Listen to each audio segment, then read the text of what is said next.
আহা, এখানে দেখছি আম্রপলি ফজলি আমও আছে।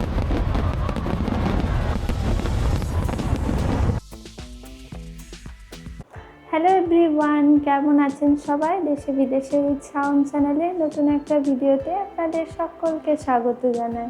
আজ তো শুক্রবার, তাও ছুটির দিন। আর ছুটির দিন তাও আজ আবার সকাল সকাল ঘুম থেকে উঠে পড়েছি। তো আজ কেন ছুটি, চলুন আজ রান্না করতে করতে আপনাদের বলবো। আজ সিঙ্গাপুরের স্বাধীনতা দিবস, আর এবার স্বাধীনতা দিবসটা শুক্রবারে পড়ায় বেশ লম্বা একটা উইকেন্ড পাওয়া গেল। আর সেই আনন্দেই আমাদের লং উইকেন্ড শুরু করলাম বিরিয়ানি দিয়ে। বিরিয়ানি করব বলে কাল রাতে চিকেনটা ম্যারিনেশন করে রেখেছি, আর বাকি জোগাড় আজ সকালেই করলাম। প্রথমে বেরেস্তাটা ভেজে নিলাম। আর আমাদের বাঙালি বিরিয়ানি তো আলু ছাড়া একেবারেই অসম্পূর্ণ, তাই আমার বরের ভাষায় ডুমো ডুমো করে কাটা আলুগুলো ভেজে রাখলাম। আর এদিকে বিরিয়ানির ভাতের জন্য ফুটন্ত জলে তেজপাতা, গোটা গরম মশলা, লবণ, একটু লেবুর রস দিয়ে চালটা দিয়ে দিলাম। এবার মাংস রান্নার পালা। প্রথমেই তেলের ওপরে দিলাম একটু চিনি, আর চিনিটা লাল হয়ে যাওয়ার পর কেটে রাখা পেঁয়াজগুলো দিয়ে একটু ভেজে নিই। চলুন মাংস রান্না করতে করতে আপনাদের বলি সিঙ্গাপুর কিভাবে স্বাধীন হলো, কোন দেশের অধীনে সিঙ্গাপুর ছিল।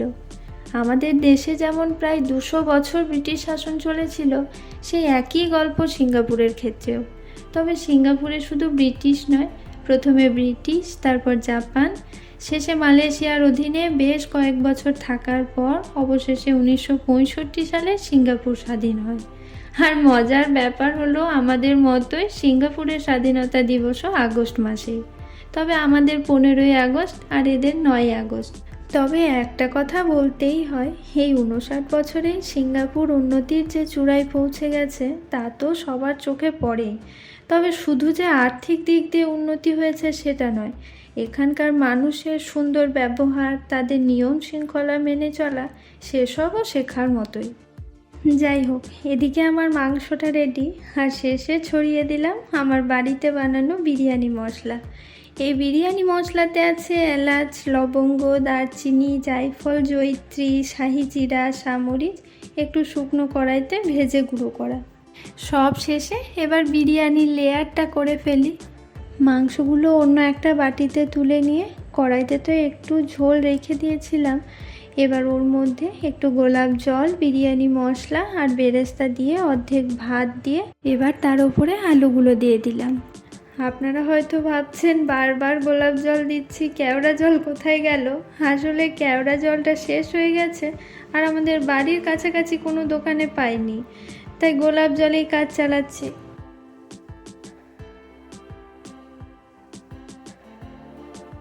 আর এই সব শেষে দিয়ে দিচ্ছি দুধের মধ্যে ভেজানো কেশরটা দিয়ে দিচ্ছি। এবার বাড়ির থেকে আসার সময় বাড়ির গরুর দুধে দিদার বানানো 1 শিশি ঘি এনেছিলাম। সব শেষে ওই ঘিটাই 2 চামচ দিয়ে দিলাম। আর সব কিছুর গন্ধ যেন সুন্দরভাবে বজায় থাকে, তাই অ্যালুমিনিয়াম ফয়েল দিয়ে মুড়িয়ে ঢাকাটা দিয়ে দিলাম। বিরিয়ানিটা হওয়ার পর তো খুলিনি, এবার চান টান করে এবার এখন খাওয়ার আগে দেখি কি অবস্থা হয়েছে বিরিয়ানি। দারুণ দারুণ। আর এই ধারে হচ্ছে স্যালাড, এখানে স্যালাড আছে, রায়তা আছে, আর চিকেনের একটু গ্রেভিও রেখেছি। কাল থেকে এত প্রস্তুতি, এত কিছু, এবার দেখি কেমন হয়েছে। একবারে এ ক্লাস। তো স্বাধীনতা দিবস উপলক্ষে আতশবাজি ফাটানো হবে, তো আমরা সেসব দেখতে যাচ্ছি। আর তার সাথে ওই লিটল ইন্ডিয়া থেকে ওই মারলাইনটা কাছে, তো আমরা ফার্স্টে লিটল ইন্ডিয়াতে একটু কেনাকাটা করব, যদি ইলিশ মাছ পাওয়া যায়, তারপর আরও কিছু কিছু মাছ, সবজি যেগুলো আমরা এই মার্কেটে পাই না, সেই সব আগে কিনে নেবো।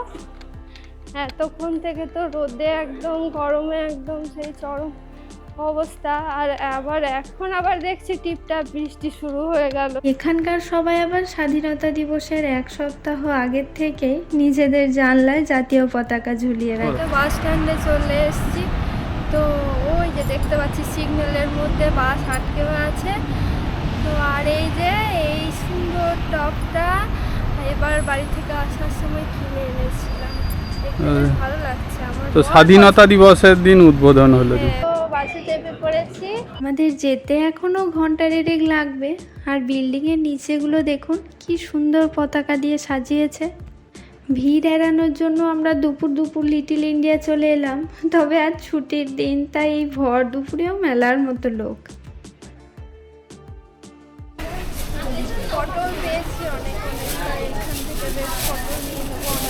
মুস্তাফাতে তো দেখছি এত রকমারি আম, ভারত, পাকিস্তান, শ্রীলঙ্কার নানা অচেনা আমের সাথে আমাদের পরিচিত চৌসা, ল্যাংড়াও আছে।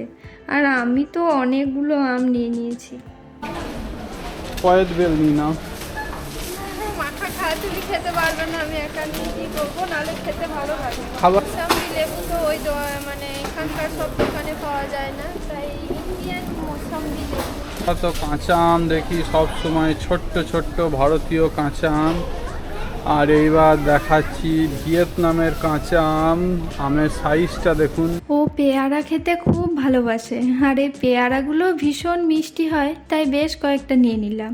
ও বাবা, কোন ফাঁকে আবার বৃষ্টিও হয়ে গেল, রাস্তাঘাট কেমন ভিজে আছে। এবার চললাম বাংলাদেশি দোকানে, দেখি ইলিশ পাই কিনা।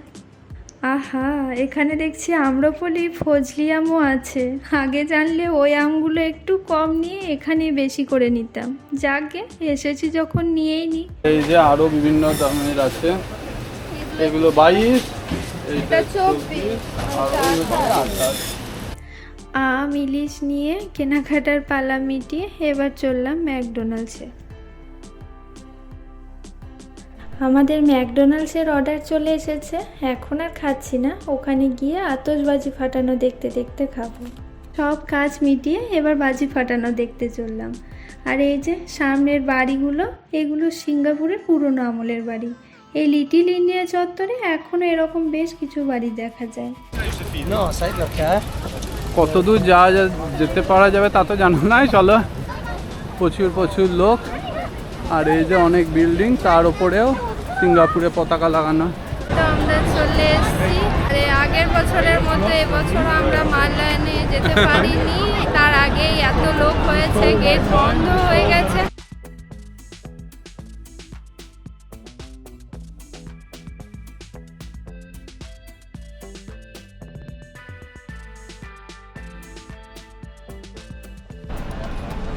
আর এখানে প্রচুর প্রচুর লোক। আমরা এই জায়গাটায় বসেছি।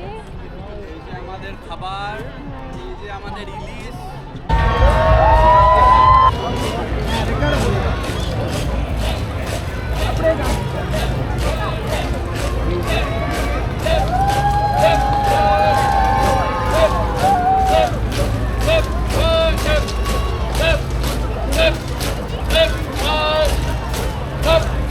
অনেকেই বাড়ির থেকে খাবার এনে এখানে পিকনিক করছে, বাচ্চাগুলোও খেলে বেড়াচ্ছে। আর একজন আবার দেখছি ভরের ঘাড়ে চেপে বসেও আছে।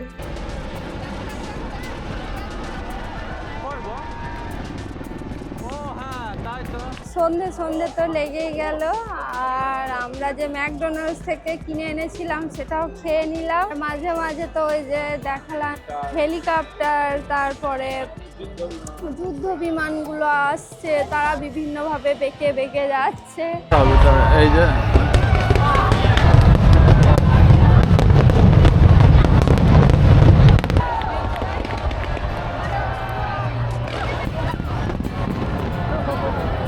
বাবা চারি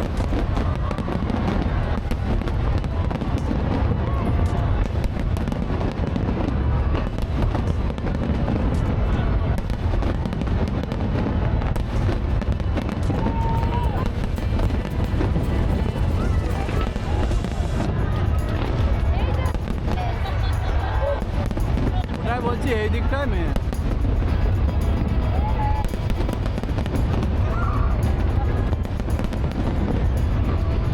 এতক্ষণ ধরে টানা বোম ফাটিয়ে চারিদিকে এমন ধোয়া হয়ে গেছে, এখন যে বাজিগুলো ফাটছে সেগুলো ভালো করে দেখাই যাচ্ছে না। ধোয়ার জন্য এই বিল্ডিংগুলো আবছা লাগছে। কেমন লাগছে? আতশবাজি শেষ, এবার সবাই গুটি গুটি পায়ে বাড়ি ফিরছে, আর আমরাও সেই দলেই সামিল। এই যে সামনেই সিঙ্গাপুরের বিখ্যাত ফুলারটন হোটেল, আর তার সামনের ব্রিজটাতেও আজ সিঙ্গাপুরের পতাকার লাল রং জ্বলছে। আজ এখানে কত ভিড় হয়েছিল, তাও দেখুন সবাই কেমন সুশৃঙ্খলভাবে কোনো ঠেলাঠেলি তাড়াহুড়ো না করেই বাড়ি ফিরছে। আমরা আজ মেট্রো করেই বাড়ি ফিরছি, আর এই মেট্রো স্টেশনটার পরপর 3টে তলা জুড়ে ট্রেন চলে, আর আমাদের ট্রেন ছাড়বে একেবারে নিচতলা থেকে। অবশেষে 1 ঘন্টা জার্নি করে আমাদের স্টেশনে এসে পৌঁছালাম। আমরা চলে এসেছি বাবল টি এর দোকানে। বাবল টিটা বাড়ি নিয়ে গিয়েই খাবো। এখানে আজ স্বাধীনতা দিবস উপলক্ষে একটা স্পেশাল বাবল টি বানিয়েছে। সাধারণত বাবল টিতে ব্ল্যাক পাল দেওয়া থাকে, তবে আজ পতাকার রঙে রেড পাল দেওয়া, সেটাই কিনছি।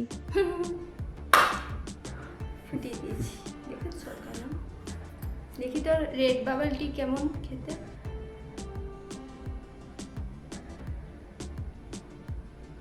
আলাদা কিছুই তো লাগছে না, মানে ভালোই লাগছে। ভালো। আর আমরা বাবল টিটা খেতে থাকি।